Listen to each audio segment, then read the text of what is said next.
Good afternoon and welcome to week 5, module 5. Today we're going to talk about EHR and telemedicine. So first we're going to look at the history of EHR or electronic health records. Starting with the 1960s, a man by the name of Dr. Lawrence Reed developed what was known as the problem-oriented medical record, also called POMR. With the POMR, there were 5 components.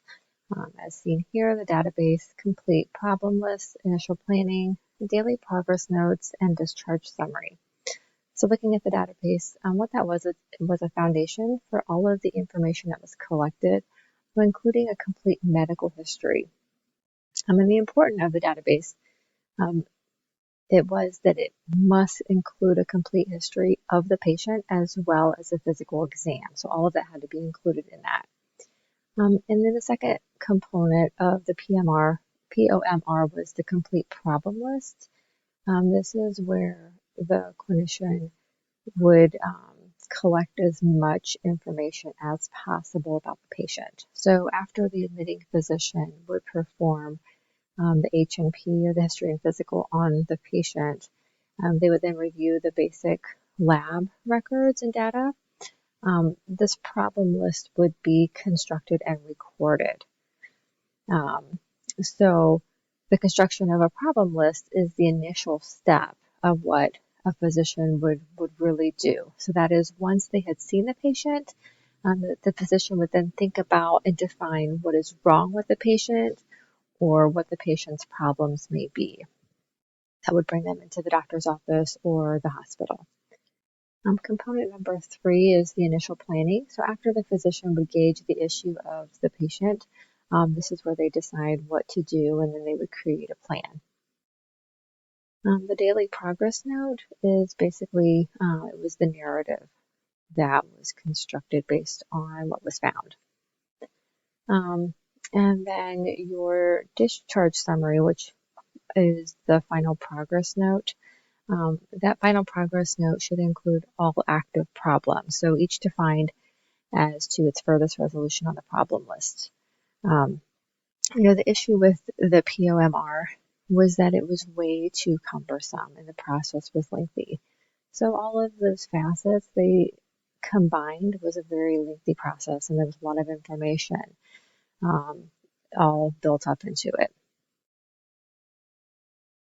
And then when we look in the 1970s, specifically 1972, the Regent Street Institute in Indianapolis, they began utilizing portable medical records. There was a very high cost EHR system. Very few providers were able to afford this type of EHR. The VA was the first major organization to implement an EHR system. And then in the 1980s, some smaller practices and even private practices began utilizing EHR.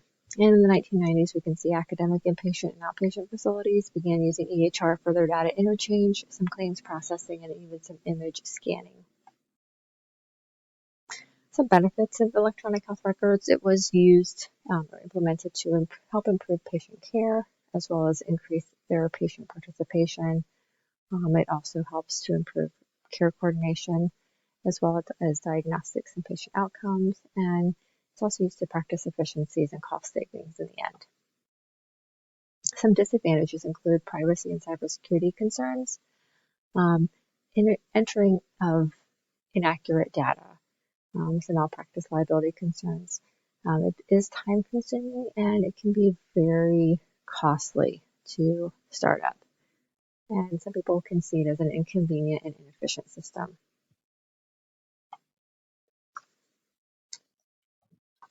There are some key components to an electronic health record system as listed here. We're going to go into some of these in detail.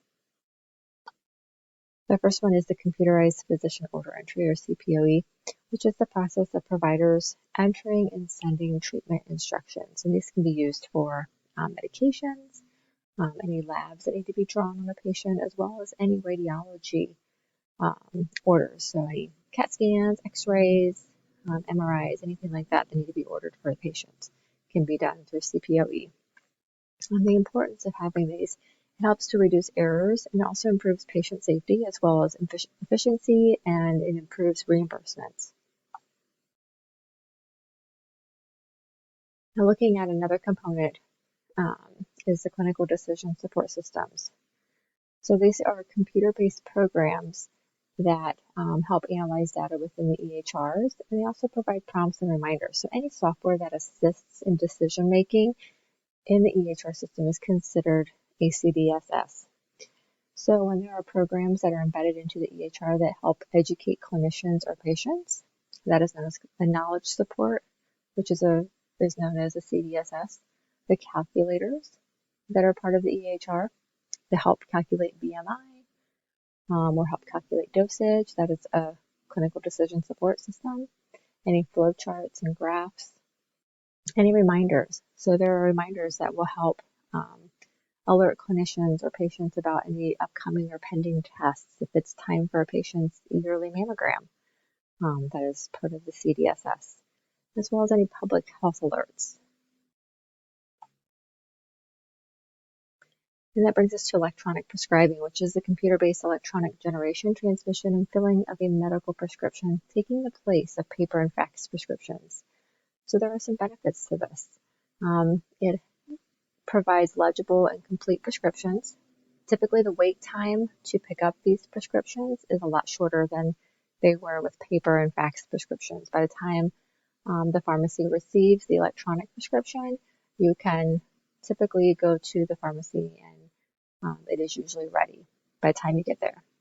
It also provides timely notification of drug alerts and updates, and the process is secure and HIPAA compliant. I'm looking at the challenges. There is alert fatigue, and there's also still prescribing errors, especially with some of the medications being similar in spelling. So that still seems to be a common challenge with e-prescribing. Some other EHR challenges that have been mentioned earlier, and a few new ones, the financial burden of implementing an EHR system is costly. And there's also some resistance, especially with physicians that have been in practice for a long time. They are resistant to change. There's a loss of productivity, especially when the initial startup is implemented. There's a lot of downtime. There's privacy concerns, and then there's also lack of interoperability between EHR systems of one hospital being able to communicate and exchange information with the EHR system of another hospital. So what is meaningful use? We had discussed it or talked about it a little bit last week or the week before, but what it is, it's the utilization of a certified EHR. Meaningful use is to improve the quality, the safety, and the efficiency. It helps to reduce health disparities and also improve care coordination among clinicians. It improves the population and public health. It helps engage the patients and their families in their own health care, and ensuring that patient privacy and security is maintained. Those are the goals of meaningful use. There are three basic components of meaningful use. An entity must be using a certified EHR. The electronic exchange of health information is to be used to improve the quality of healthcare, and the use of the certified EHR technology is used to submit clinical quality and other measures. And the EHR incentive programs is through Medicare and Medicaid. Those incentive payments are to eligible professionals, eligible hospitals, and also critical access hospitals. So you must be one of those three in order to receive those incentive payments. And in order to meet meaningful use, you must be in one of those in stage 1, stage 2, and stage 3. And this diagram here is just an example of the different stages of meaningful use.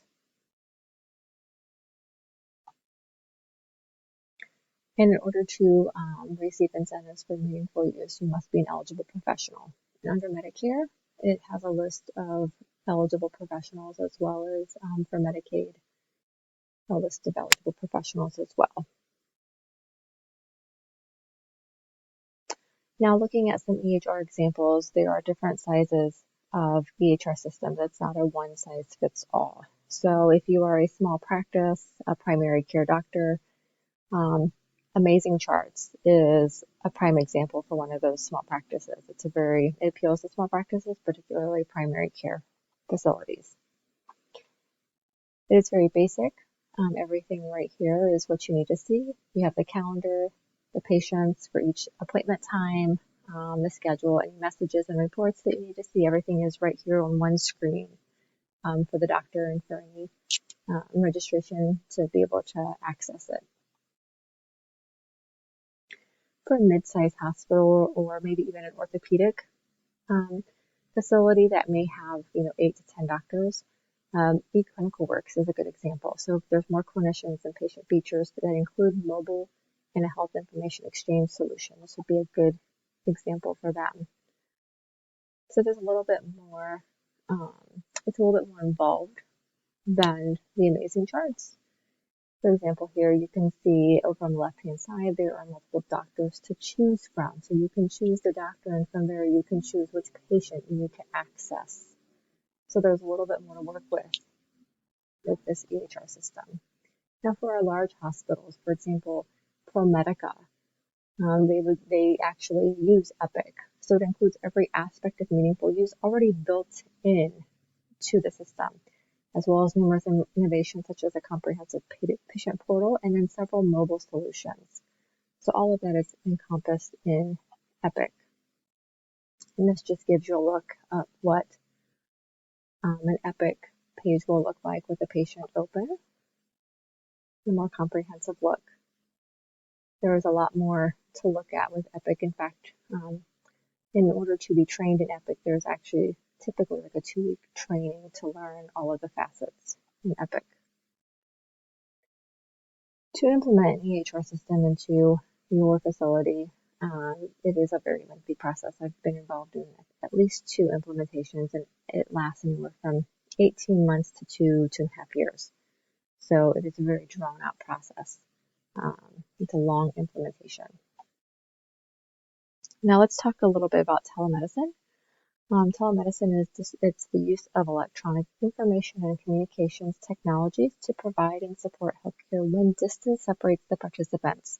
We all became very familiar with telemedicine, especially beginning in 2020. It was around before that, but 2020 it became very prevalent in the presence of COVID. Now there are 3 types of telemedicine. There's the real-time communication, the store and forward, and the remote patient monitoring. It allows physicians to treat patients virtually. So they're able to use their computer, tablet, or smartphone. Text messaging is included in that, as well as remote monitoring. There are some benefits of telemedicine. Of course, limited physical contact. If you are very sick and you're not able to leave the house, it makes it very convenient. It also has less wait time. Typically, that appointment time that you schedule for your telemedicine appointment, you're not going to have to wait. It also increases access to any specialist that may be out of your area, so you do not have to travel. On the downside, there are some disadvantages. If you are having pain, telemedicine appointments are not going to benefit you because you do not have the capability of the physician determining what is causing the pain. Also, lab testing cannot be done through telemedicine, as well as imaging or physical exams. Now, sometimes telemedicine is confused with telehealth, and they are different. This diagram just shows the differences and the similarities between the 2.